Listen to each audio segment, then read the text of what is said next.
Good evening, ladies and gentlemen, and welcome to the Middle East Institute's Issam Ferris Award Dinner in Houston. I'm Kate Seeley, Senior Vice President at the Middle East Institute, and I want to thank you all so much for joining us tonight on this very rainy evening. Now, before we begin, I have to address the small elephant in the room. I realize that we are competing for your attention on a night when the Astros are playing in the World Series. So, not great timing, and if I see you looking down and checking your phone, I will understand. I assume most of you are Astros fans, but I have to confess that, yes, that we do have some Phillies fans that have come down with the MEI crowd. Because Houstonians are so polite, do treat them kindly. And whatever happens, just remember what my father used to always tell me, it's just a game. But on a more serious note, it is a pleasure to have such a wonderful group of people gathered here together tonight for our first ever event in Texas. It's very fitting that MEI is here in the great state of Texas because Texas and the Middle East have always had a very unique role in the U.S.-Middle East relationship. And we certainly hope and expect that MEI will be back for many more events in the future. And of course, tonight is a very, very special night. We are paying homage to a man who has served his country with great, great distinction, General John Philip Abizaid. Yes, you can applaud him.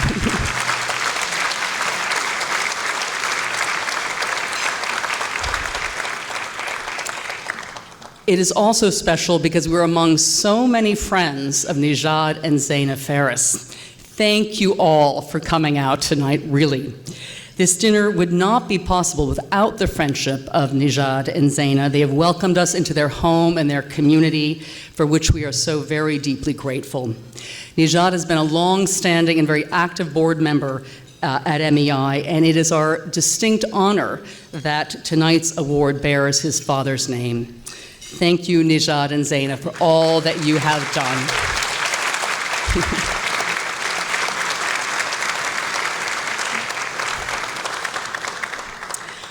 I also would like to give a shout out to all of our many sponsors tonight. Your generosity has truly touched us. I want to give an especially big thanks to our lead sponsors, the Ferris family, Tellurion, Salem Oncology, Denton's, Aramco Americas, Marjorie A. Adams, and Hillwood. Other sponsors I'd like to recognize include Sierra Nevada Corporation, SLB, formerly Schlumberger, they just changed their name, Mr. George Hamzo, Albert Nali Massoud of Euromed, Mr. and Mrs. Zaka, and the Pine Family Foundation, as well as our many patron donors. Your generosity and your Texas generosity is really very meaningful to us, so thank you again.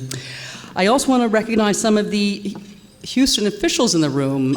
We have in attendance with us tonight Congressman Al Green. We are joined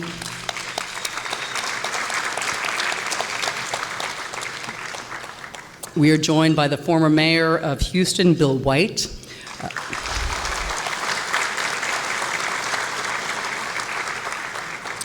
Rashid bin Abdallah Al Dahami, the Consul General of the State of Qatar.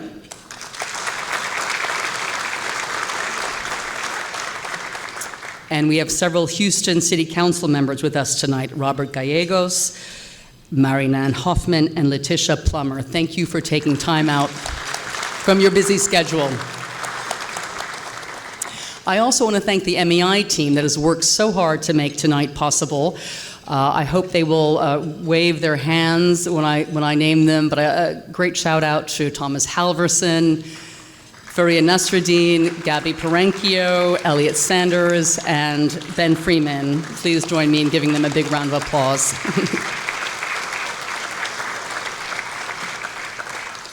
We're also joined tonight by two MEI scholars who've flown down from Washington for an event we did earlier in the day with the Baker Institute. It was a half-day Middle East conference and Baker MEI event. It really went smashingly. I hope we get to do more with them.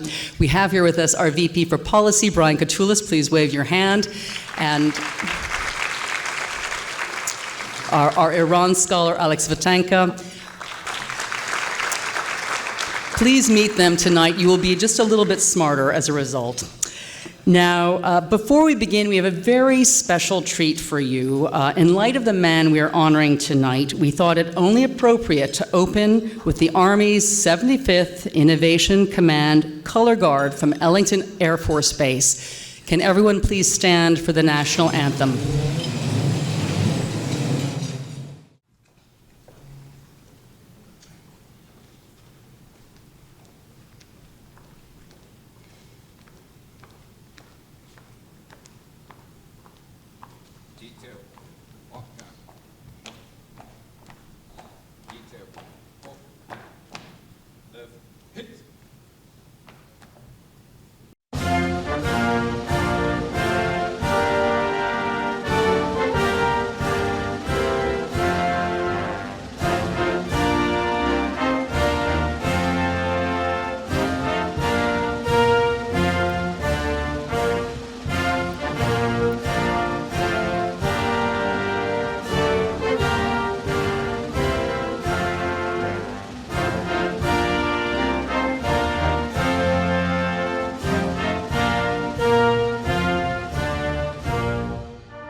Thank you again. Please take your seats to the Army's 75th Innovation Color Guard Houston. And thanks so much to board member and Denton's partner, Carl Hopkins, who made this happen. And also, please do start your salads. Now, my colleagues will be telling you more about MEI, but in the meantime, allow us to show you a brief video about the Institute. The Middle East and the United States are bound by history, shared interests, and hope for a peaceful and prosperous future. Today, we need these partnerships more than ever. In the face of growing challenges, we need to go beyond the headlines to understand each other and our shared future. Since 1946, MEI, the Middle East Institute, has been working to find solutions to the region's problems, build bridges, and promote dialogue through arts and education. What is the role of the United States? Our premier policy institute, A Syrian Kurdish artist, our pioneering art gallery, and our dynamic education center make MEI an integrated think tank in the heart of Washington, D.C. Come to MEI and be inspired. Consider new voices and perspectives on Middle East policy. Interact with the region's artists, musicians, and filmmakers. Learn a new language and explore the region's history. We see a future where youth have hope and women are empowered. We believe the region can move past conflict to pursue peace and realize its full economic potential. Together, we can build a future where knowledge and understanding bring opportunity, so that peace is possible and prosperity is shared. Please join us.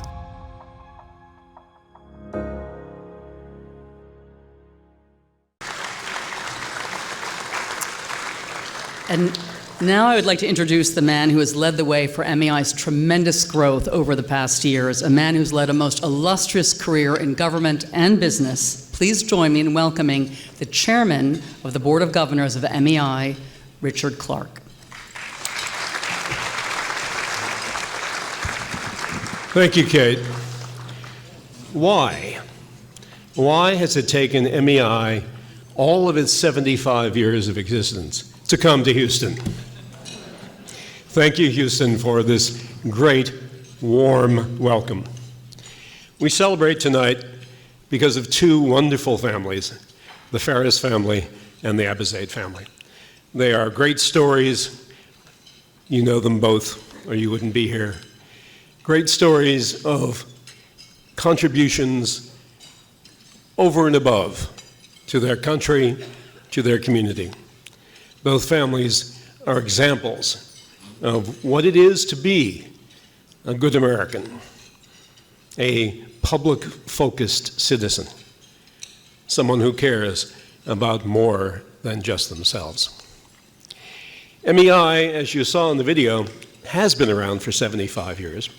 And for those of you who don't know us, please come to MEI. Come virtually, come in person. We are a think tank, yes.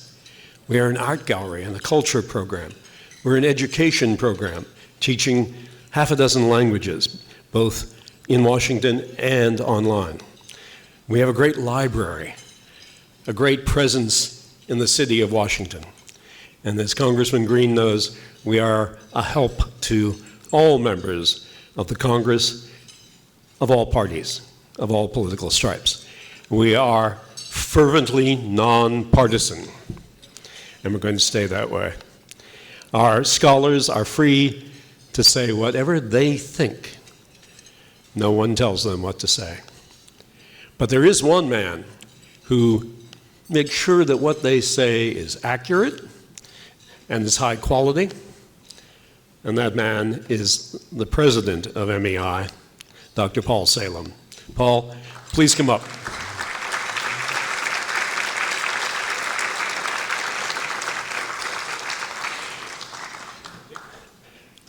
You know, Kate said that I had something to do with the turnaround of MEI. Well, I'm the figurehead. This is the guy who makes it happen every day. Paul.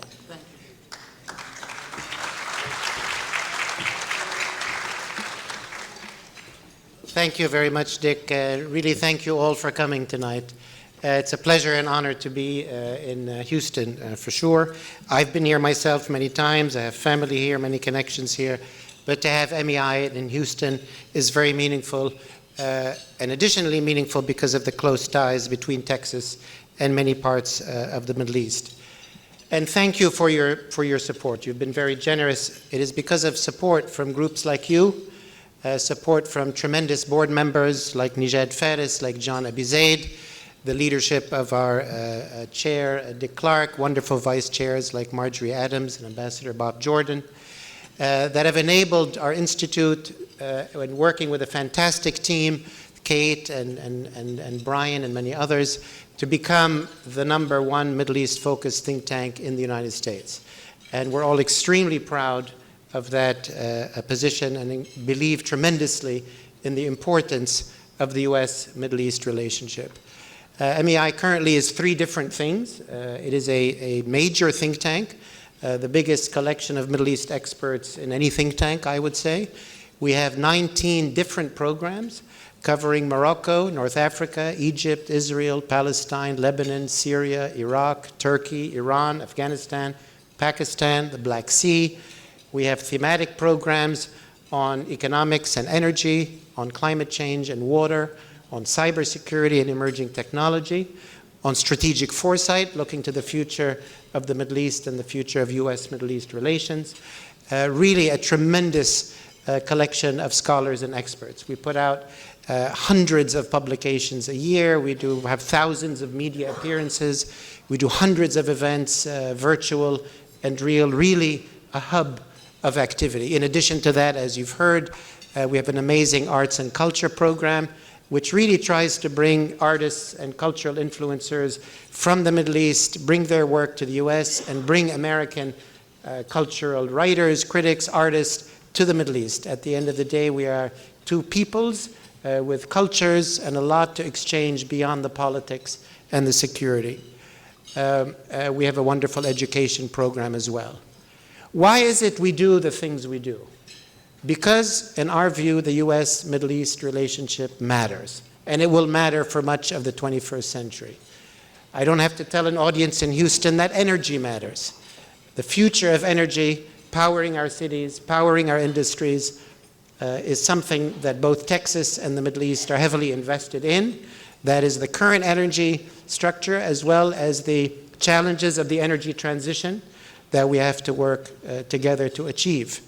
It's economics. You all know the tremendous investment flows that go back and forth, the importance of the US dollar and keeping that primacy, and the role of the Middle East in that.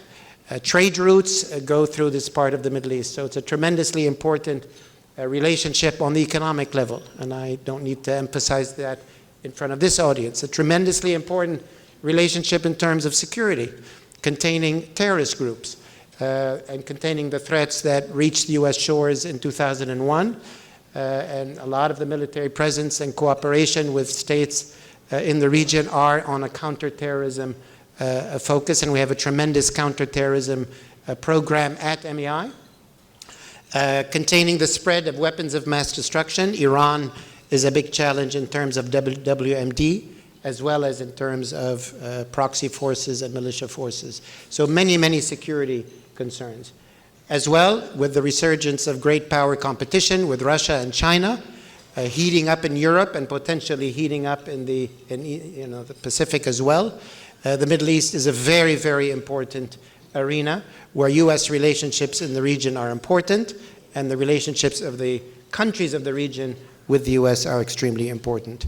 I would also say that on a cultural level, the relationship among the Abrahamic religions, which at the end of the day make up half of the population of the globe, are influenced by what happens in the birthplace of those three religions in the region.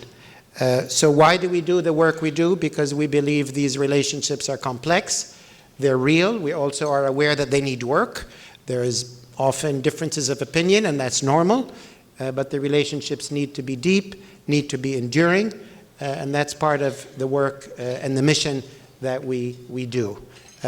Again, I want to thank you for your presence tonight, for your support. I want to extend the invitation, as my chairman did, to come visit us in DC when you're there, but otherwise visit us virtually.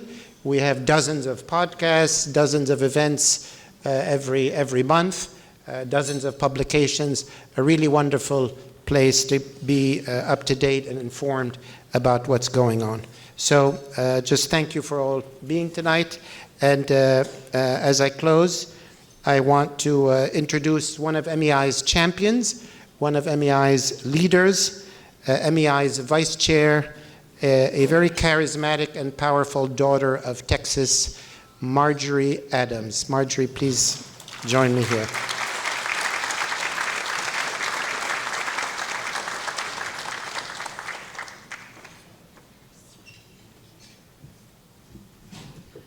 Good evening, everybody.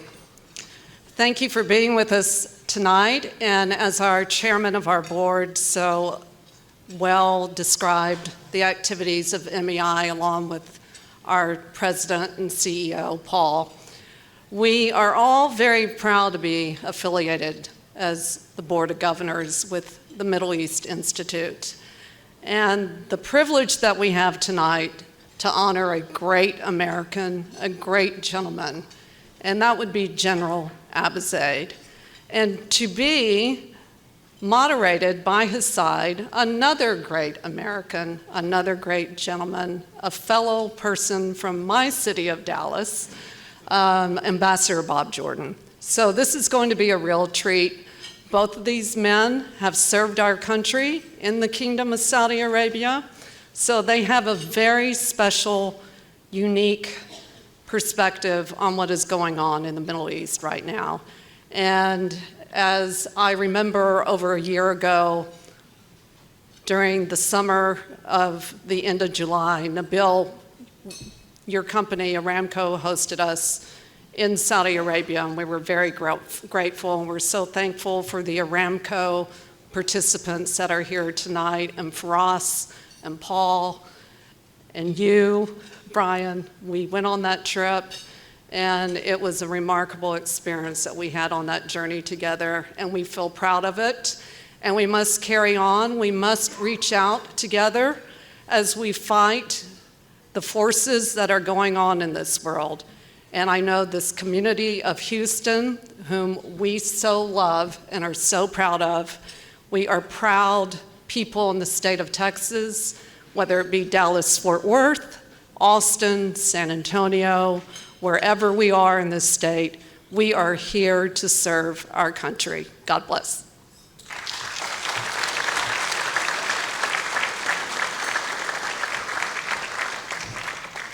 Thank you, Marjorie, Paul, and Dick. And now I'd like to invite you to enjoy your dinner, and we will reconvene over the awards ceremony. Get to know your seatmates. Thank you. Now, finally, to the best part of the evening, the part that we have all been waiting for, our awards ceremony.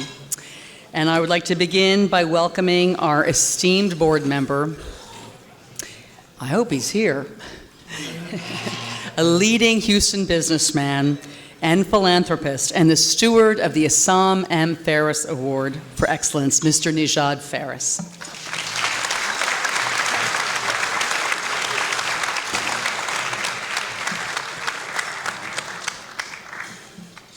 Good evening, everybody. Before I read what I've been given by Kate, I want to remind you what I said a few days ago to our friends here at the Governor Sununu fundraiser. It is very expensive being our friends.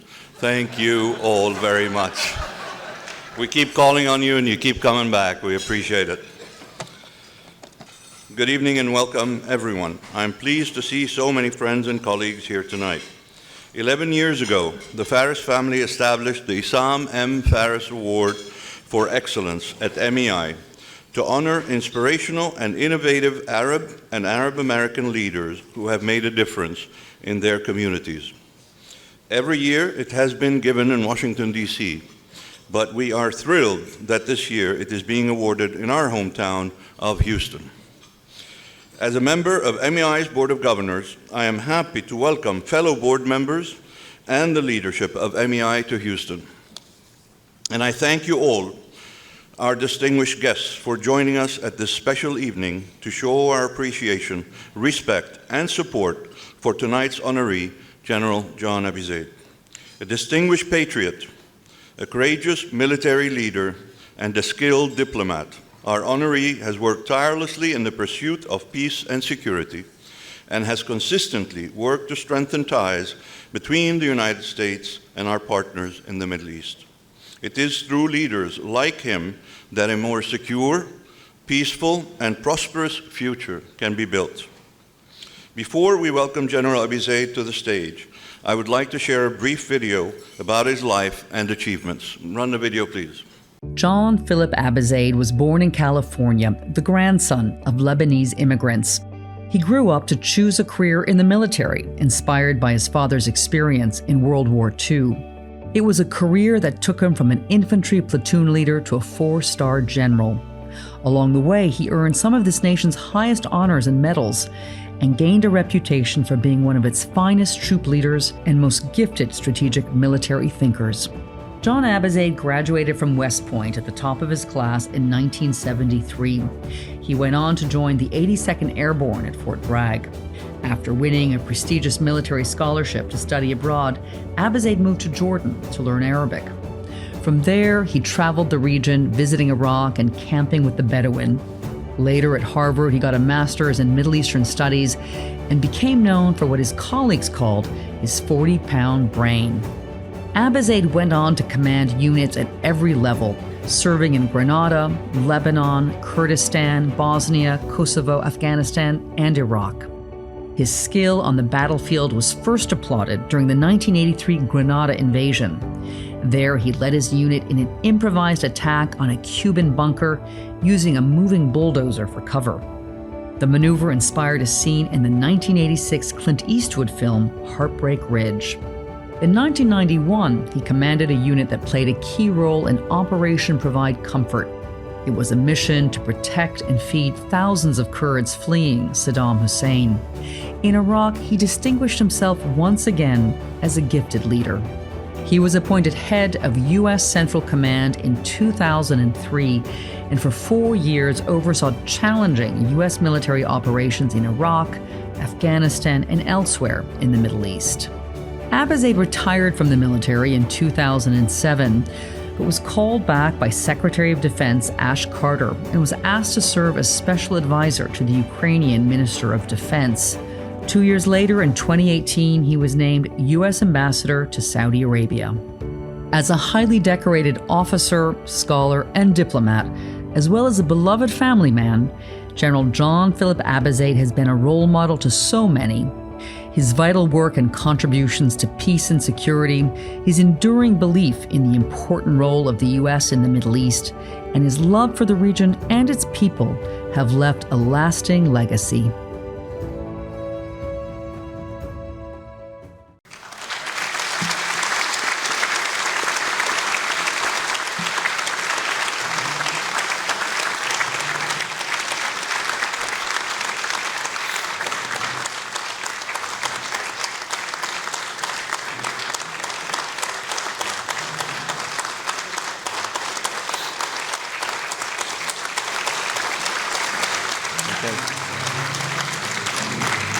General Abizaid.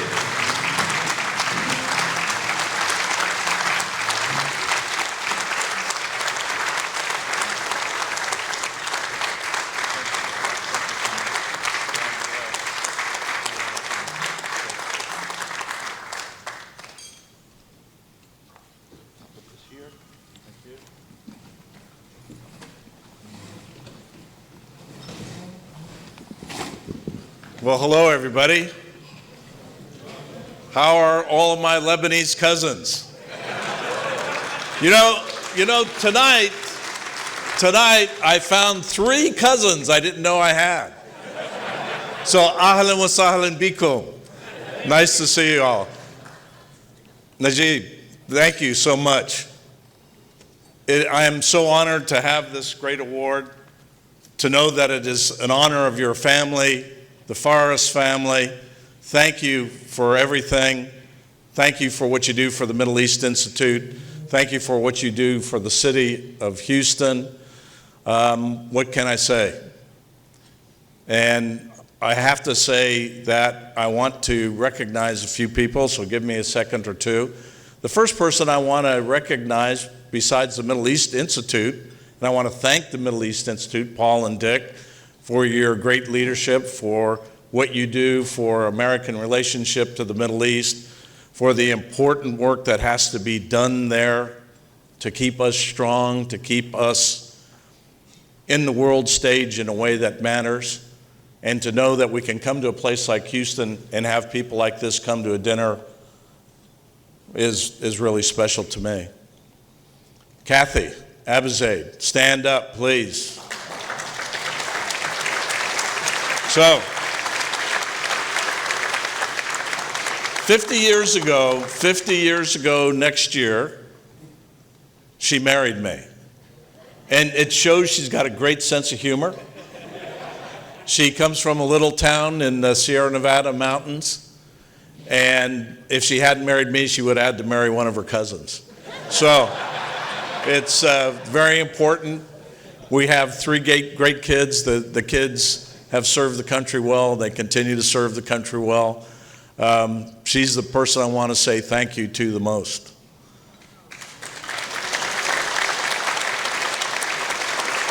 So 50 years hanging around with me, we realized that, somebody said, what's the opportunity here? 50 years of marriage. Well, I was gone for 25 of them. So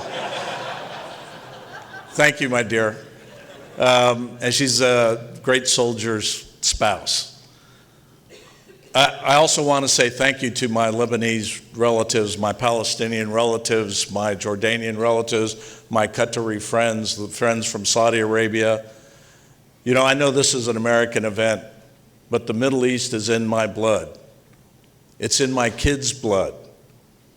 My kids are maybe 25% Lebanese at best, and yet when you look at their screensavers on their computers, there's a flag of Lebanon. You know?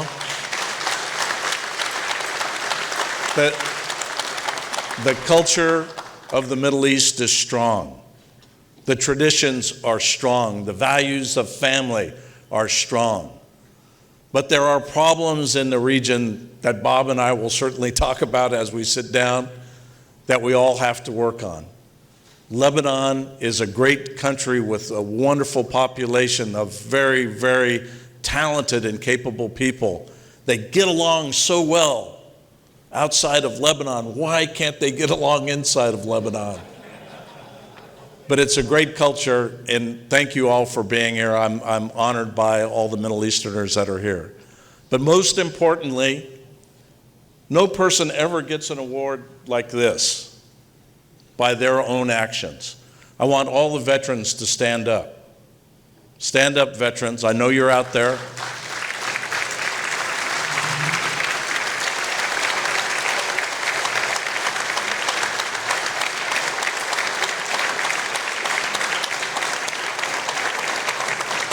And the most important thing I'll say tonight is they earned this award for me. Their courage, their dedication, their devotion to the nation, their ability to do hard things in hard places. What more can you ask for than to have people like this serve our country, do what needs to be done in hard places, and have the courage to fight on no matter what? When I'm around them, I know that our country could never fail. And veterans, I just want to thank you all personally from the bottom of my heart for what you gave me, which is the opportunity to be in front of people like this, to receive an award that you earned for me. Thank you.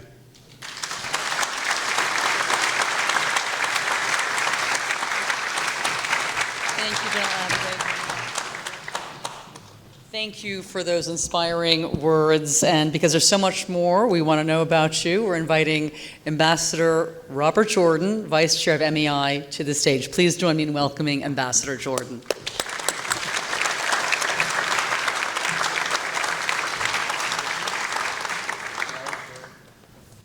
I'm great, but you're even better. Well, there's a lot of things I don't want you to know. Well, this is going to be like a trip to the dentist maybe or something. We'll see how it goes. I thought the video really set it up well. I'm reminded of the incident in the video about the bulldozer. And I know you haven't seen the movie, but someone wrote that Clint Eastwood played you, and that's probably only because they couldn't get Robert Redford. But tell me what it's like to parachute into a hostile fire environment like you did in Grenada. You were a company commander, but very young. And what were your feelings when you jumped out of the plane and landed? Well, my first feeling was, thank God I landed. You know, it was a fairly exciting experience. But I used to be as tall as Clint Eastwood, and Secretary Rumsfeld beat me very hard. I know the feeling. Yeah. Look, what it's all about, you do what you do for your country because you have a mission, because you know you have to do it, because there are young men and women that are relying upon you to do what has to be done. And that was the first time since really the Vietnam War that the country went into combat. And my soldiers, except for my first sergeant, they were all green rookies. They'd never been under fire before. And to watch them perform so magnificently made me understand that nothing can stop America's soldiers, sailors, airmen, and Marines for that matter. Thank you. From my Navy background, I appreciate that. But now, my dad was a Navy guy. yeah, I know. And in fact, I was going to ask you about that. He was a machinist. He was a chief motor machinist mate in the Pacific in World War II. Yep. And your mom died. Yep. And you moved to Colville. Colville, California. That's correct. And what was it like? Center of the known universe, as I would say. What was it like to move into a place like Colville? Well, I met Kathy there. Right. So that was good. You heard that. I'm on record. Colville, California, we went to a high school together of a grand total of about 100 kids. And so I grew up in the San Francisco Bay Area, and big giant high schools and all sorts of different things to do. And so all of a sudden you go from a place like Redwood City, California to Colville, California, and it's like moving into the land that time forgot. And so Colville was a great place to grow up. It was a great place to experience how to appreciate our country. And when did it occur to you that you might want to go to West Point? I didn't know for sure I wanted to go to West Point. I knew I wanted to be an officer in the Army, or an officer. I knew I wanted to be an officer, and why? Because my Lebanese relatives would sit around the table in San Francisco, California in the 1950s, sergeant who had fought in Iwo Jima, my father who had fought in the Pacific in the Solomons, another uncle who had fought in Germany, another uncle that had fought in Italy. And these were men that I admired. They weren't officers, but they were great men. I knew I had to be like them, and I couldn't let the family down. I had to be part of that. And so that's why I decided I wanted to be a soldier. Their example. And that's, of course, the Lebanese, they're always yelling and screaming at one another. And, So you arrive at West Point. Right. What was the feeling like when you set foot on the campus as a brand new plebe? Well, it's kind of like wishing you were anywhere but there. I mean, it was a very interesting experience, and I was happy to be there. I was happy to get through it, but when I got through it after 4 years, I never wanted to go back. So, but you did. Well, that was the Army's fault, not mine. Well, and you then went into the paratrooper specialty. What made you want to do that? Well, it was at the end of the Vietnam War, and, for this audience, we often think of this time that we're living in as a real rough time for the country. But back in 1973, it was a tough time for the country. Yeah. There were riots, there were difficulties in the armed forces, there were a lot of terrible things that made you wonder whether we could hold ourselves together. And I wanted to be in a good unit that had good morale, that was willing to do the hard things necessary. And fortunately for me, I had good commanders. Men then, of course, that were committed to making the Army better. Things had really gotten bad in the Army in the 70s and in the 60s at the end of the Vietnam War. And they just persevered. And regardless of the obstacles, they said, we're going to get better. One day at a time, we're going to get better. And, from 1973, when I was commissioned, I remember standing on the East German border and really worried that if the Russians came across the border, we weren't ready. Mm-hmm. But 10 years later, I stood on the same border in the same place, and I looked over there and I said, I hope they come across. Because if they do, we're going to be fighting on their side of the border. In that 10-year period, we changed the Army in a way that was essential and at the same time magnificent. So you didn't really answer my question about being a paratrooper. And going back to I didn't want to be in the Navy. Yeah. So going back to the movie Heartbreak Ridge, because of my affection for you, yesterday I actually rented that movie and watched the scene with the bulldozer.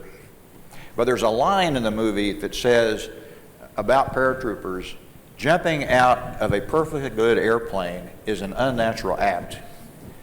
What made you want to do it, and what was the feeling that you had in doing it? Well, I wouldn't necessarily say I wanted to do it. It was I had to do it. I mean, it was my duty. And that's what soldiers do. That's why all these people that stood up here and showed that they were veterans, the young men and women that are veterans out there today that are serving all over the world, in the Middle East and Africa and you name it, every continent they're serving. They do it because it's their duty. They don't do it for pay. They don't do it for comfort. They do it because there's a sense that they can make our country better by serving. And this notion of service is so important to our long-term health and survivability that we always need to honor them. And so you do it for duty. You do it for the motto of West Point, duty, honor, country. Mm-hmm. Those things matter. Yep. Mattered then, matter now. Matter more now than ever before. So then along the way, you end up at Harvard. Yeah, that was a mistake. As many of you Harvard graduates know. Well, you got a master's there, and you wrote a paper that your professor said was the absolute best paper the professor had ever seen in all 30 years of teaching. And it was about Saudi Arabia. Right. What was the thesis of the paper? The thesis of the paper essentially was you can tell what Saudi Arabia is worried about by what they do with their armed forces. Mm-hmm. Where they place them, how they deploy them, how they train them. And it was just very clear that it wasn't just about Saudi Arabia, it was also about us and our partnership with them and how important that was to our security. It's not a matter of loving the Saudis because we love the Saudis. It's because we have such important mutual interest. We had them then and we have them now, more so now today than ever before. So in addition to various deployments that we've read about and discussed, you also spent time on the Joint Staff. I did. You were executive assistant to the chairman of the Joint Chiefs at one point. Yes. How would you contrast or compare your time in the Pentagon, your time on staff assignments, compared to being deployed in a kind of a warfighting environment? Well, I know a lot of the people that have served in the Pentagon will understand what I'm about to say. When you're in the field with a troop unit and you're a leader, you want to be there. When you're in the Pentagon, you want to get out of there. As a matter of fact, you want to get out of there as soon as you can. So as soon as you get assigned to the Pentagon, you start figuring out, oh my God, how can I get out of here? And that's one of the most important skills I learned in the Army, how to get out of the Pentagon. Ambassador Ryan Crocker, who many of us in the room know, has always said that he couldn't stand the thought of being at Maine State in Washington. He wanted to be out in the field, loved going out and being on foreign territory. That's just what he thought he was about. He was a great man. Yeah. So the opportunity to command Central Command came up. In fact, that's when you and I first met each other in 2003 as you relieved General Tommy Franks. And we had very recently invaded Iraq. Mm-hmm. And then we had a lot of difficulties, which you inherited in many ways. How did you tackle what you were seeing, and what were the priorities that you brought in that summer of 2003? Well, first of all, just for the audience to understand, this is one of the greatest ambassadors we ever had in Saudi Arabia.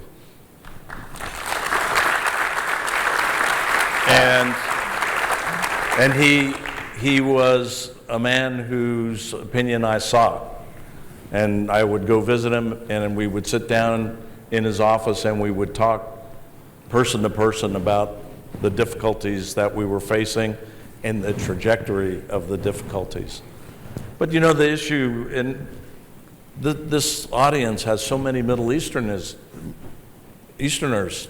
sitting here. The curse of the Middle East is sectarianism.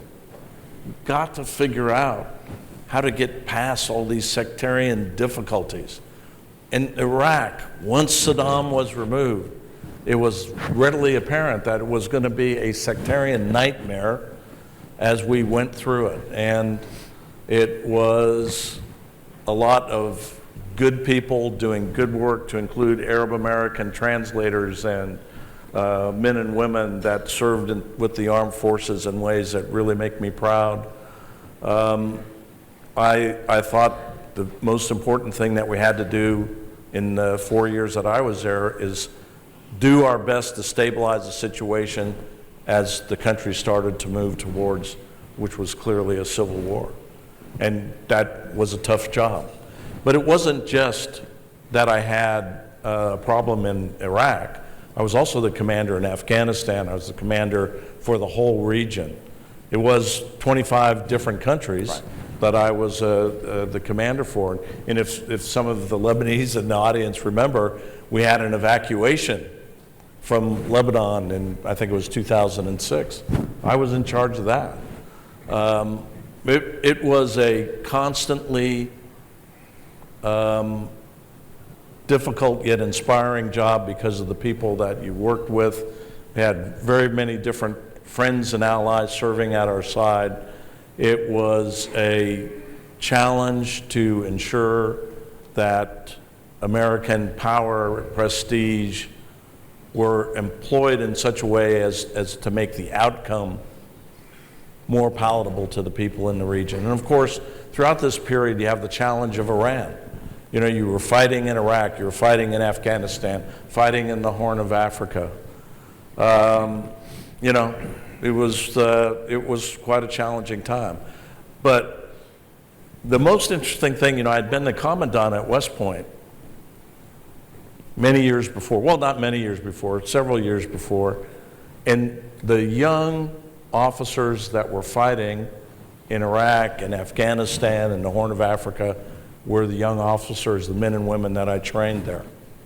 And there's nothing greater in my life than to have served the sons and daughters of America in that job. And so what they did for the country was phenomenal. We can all argue about the outcome, where things are. I'm optimistic enough to believe that the outcome will be good, that things will ultimately stabilize, that we'll move forward to a better future, but not without a lot of hard work and a lot of effort on the part of our citizens everywhere. So I'm immensely proud of the work that was done there, but I also understand that it was an imperfect mission. Yeah. I want to go back to your time as commandant at West Point. You have an opportunity to mold young soldiers, but you also came in and needed to implement reforms. What kind of reforms and how did you tackle that? You know, West Point is one of the greatest institutions in the country, but it has some of the worst leadership style that they teach to cadets that drove me crazy when I was a cadet. Here you are, a brand new cadet, and the upperclassmen are yelling at you, not letting you eat, not letting you, screaming in your face, et cetera, et cetera. This is not discipline. The American Army fights and wins wars because they have inspirational leaders, not bullies. And so a lot of the silliness of West Point, I thought, the hardest place I've ever been is U.S. Army Ranger School. If we can make West Point more like the Army and less like some camp, some summer camp, we'll make better officers, tougher officers, more capable officers. And I'll just give you some, can you imagine the first captain of the Corps of Cadets went on to marry my daughter when I was commandant. Can you imagine the temerity of that guy? to date my daughter when I was the commandant at West Point. And so one day, I'm trying to do away with these stupid rules that they have, and all the plebes had to wear their socks all the way up, and with their gym shorts. And I said, well, to the first captain, I said, well, why are we doing that? He said, well, we want to know where the plebes are. I said, well, they're your subordinates. Shouldn't you know where they are? He said, well, look, it's a tradition. I said, if it's happened around here twice, it's a tradition. He said, so no, and we're going to tell them to put their socks down. And so the cadet commander and my future son-in-law start arguing with me, and I said, okay, all right, pull up one leg of your pants. And I want you to leave it that way for the rest of the day. And they said, why? I said, so I know it's you. So they said, okay, we get it, boss, we get it. So you retire from the Army, and then you're called back to serve your country one more time by Secretary of Defense Ash Carter, rest his soul.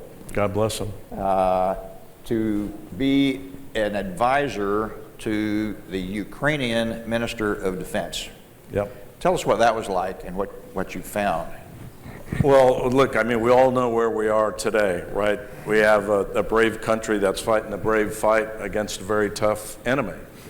And we should be very proud that we took the time between 2014 and the invasion in 2022 to train that army to a standard that allowed them to resist a much tougher and more numerous and in many respects more capable foe. And we should be very proud of the work that was done there. They were a remarkable people because they knew that it was their existence that mattered at the front line. They would either fight and win or they would cease to exist. And it's of course a much more complicated sort of battle than what I'm describing, but it is to say that they knew they had to be innovative, they knew they had to reform, they knew they had to weed out some of these crazy corrupt practices that were in existence in those times, and they knew they had to be tough. And to their great credit, they've proven to be resilient, tough, dedicated, and they have a very tough fight ahead. But I'm immensely proud of the work that we did and our allies did to make them better. We can talk about the politics till the cows come home, but it's the right thing to do to give them more capability to meet this foe. And look, this is one of the toughest times I can ever remember national security-wise.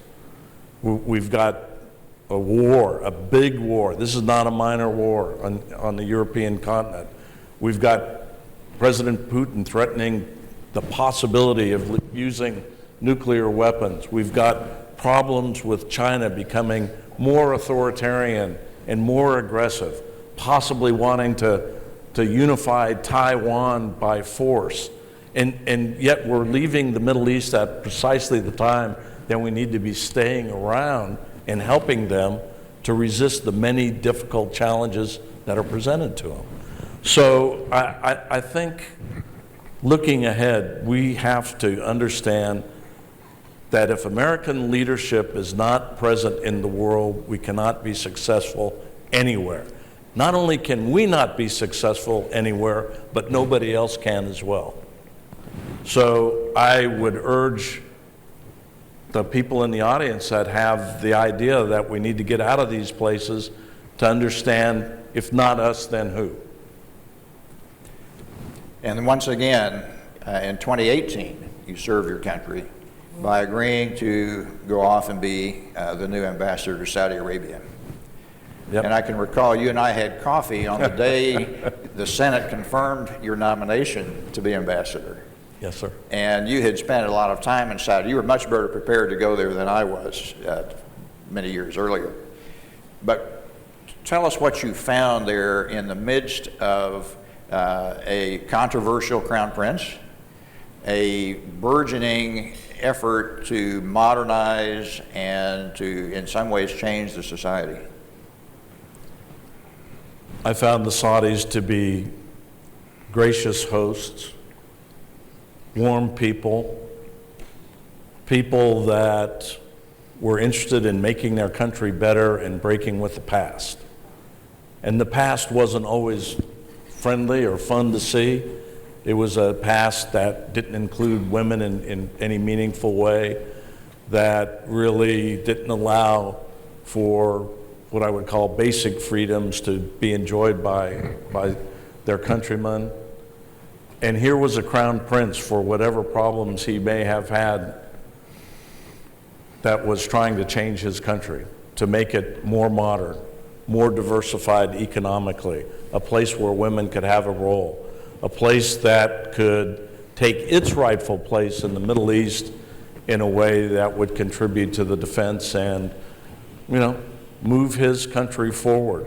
And of course, our relationship has been one that has been mixed at best at times, and particularly now. It's one where people are angry over what I would call minor problems. The most important thing is Saudi Arabia has interests that are the interests of the United States. And that partnership in a world as dangerous as this is today is essential for peace and security in the Middle East.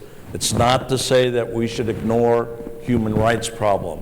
It is to say that our interests and their interests, when they come together, like with everybody else in the Middle East, are interests that we should move forward for peace and security.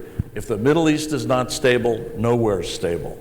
And so I applaud the reform effort. It needs to move forward. And my God, like I said about the United States, if not us to help them with their reform, then who? Do we want the Chinese and the Russians to move in there and reform them? No, I don't.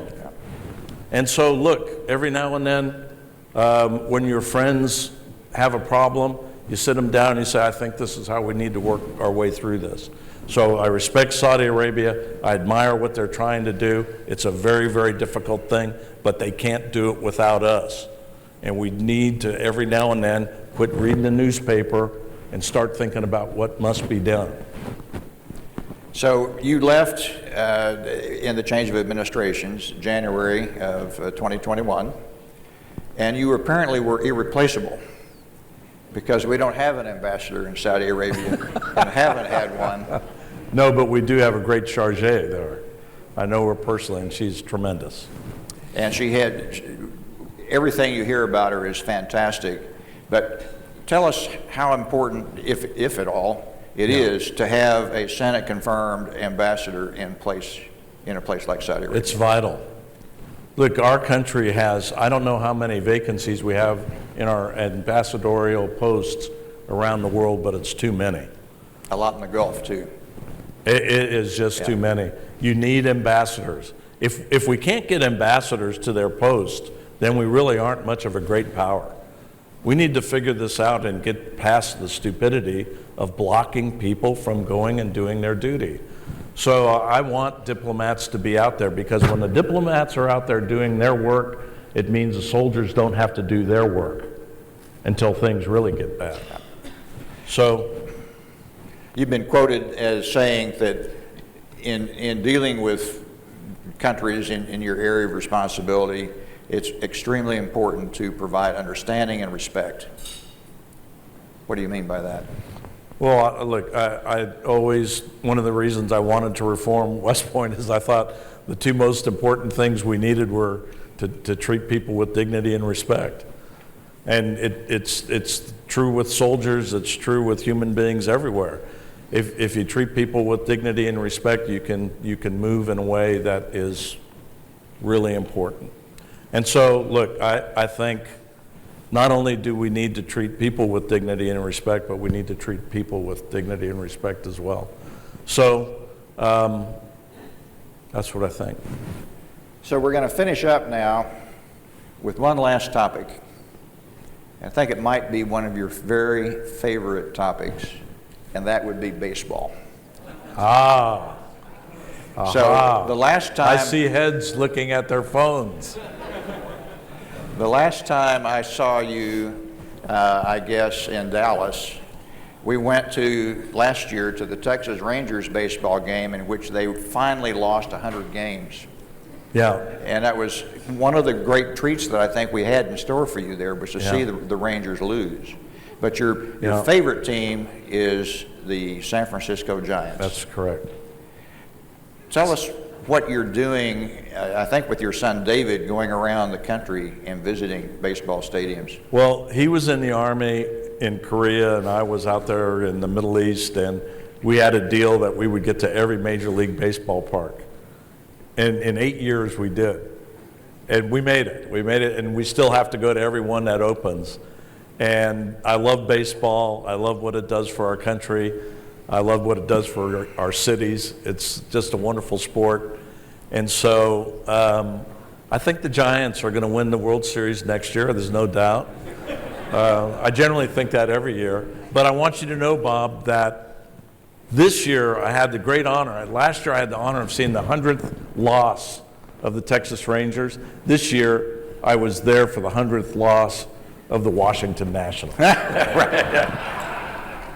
Well, you're anything but an expert on losing. You're an expert on winning, inspiring people, making life better, and service. And I think on behalf of our entire audience, we commend you, we honor you. It's a true pleasure to spend time with you and to hear what you had to say tonight. So congratulations, ladies and gentlemen, General John Abizaid. Thanks.